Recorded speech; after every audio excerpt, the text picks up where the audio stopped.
Standing by for a news conference in Texas. Police expected to provide an update on the package explosion inside a FedEx facility overnight near San Antonio and whether or not it is connected to the string of blasts that have rocked nearby Austin in recent days.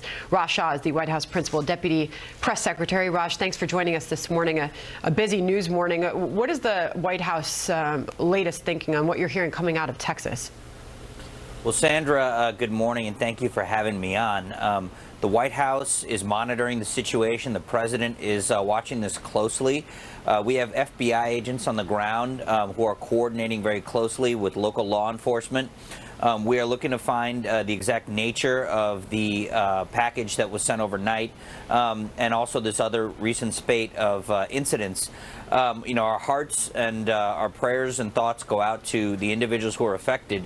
We want to find the perpetrators of these cowardly acts, and we're not going to stop until we do. Has there been any connection made to the package explosion just outside of San Antonio overnight to the recent bombings in the Austin area? Well, I don't want to get ahead of the facts here. Obviously, there's going to be a news conference shortly, and I'll let local law enforcement and federal officials who are working with them make any announcements. But we are monitoring the situation closely. We want to ensure that the people of Austin and the rest of Texas are safe, and we are working with our brothers in law enforcement on this matter. Meanwhile, a busy day in Washington, a busy day on Capitol Hill. As we know, the president has now decided to beef up his legal team as the Mueller investigation continues. Raj, what can you tell us about the timing of that decision by the president? Well, this is the president's personal legal team, and I want to be clear, the personal legal team is different from the White House legal team. What we've said all along still holds, that the president maintains that there was no collusion, no obstruction in this matter, and that once the special counsel's investigation is completed, they'll find no wrongdoing. What will we see differently as far as the change up to his personal legal team? Well, again, I'll let the personal legal team speak for itself. There are going to be no changes to the White House legal team. We're continuing to cooperate with the special counsel's probe. Again, there's been no evidence of collusion despite millions of dollars spent, dozens of witnesses interviewed, thousands of pages of documents reviewed, and we continue to maintain that the president won the 2016 election with a landslide electoral victory because of his message and the ability of him to galvanize the American people, and not due to outside matters or outside influence. There was no collusion in that matter.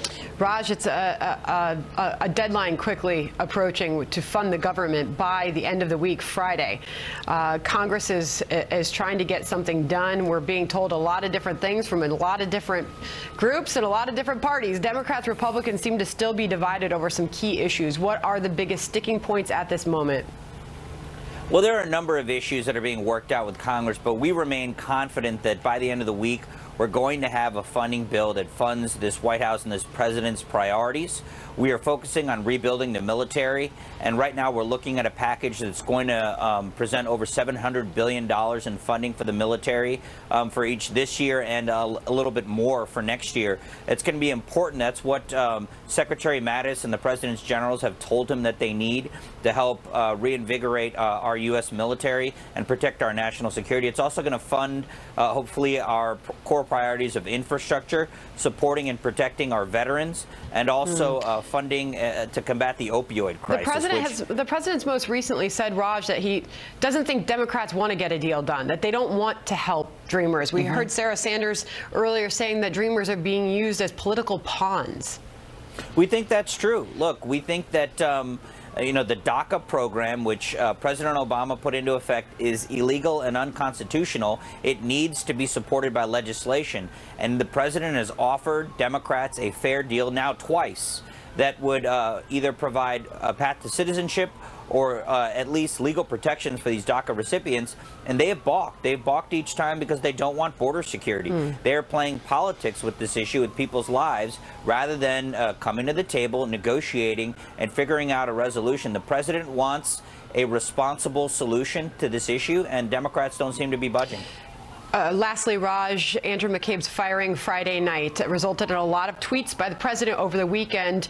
One of them talking about fake memos that Andrew McCabe would have been keeping. We are now told that those memos of Andrew McCabe's are in the hands of Robert Mueller.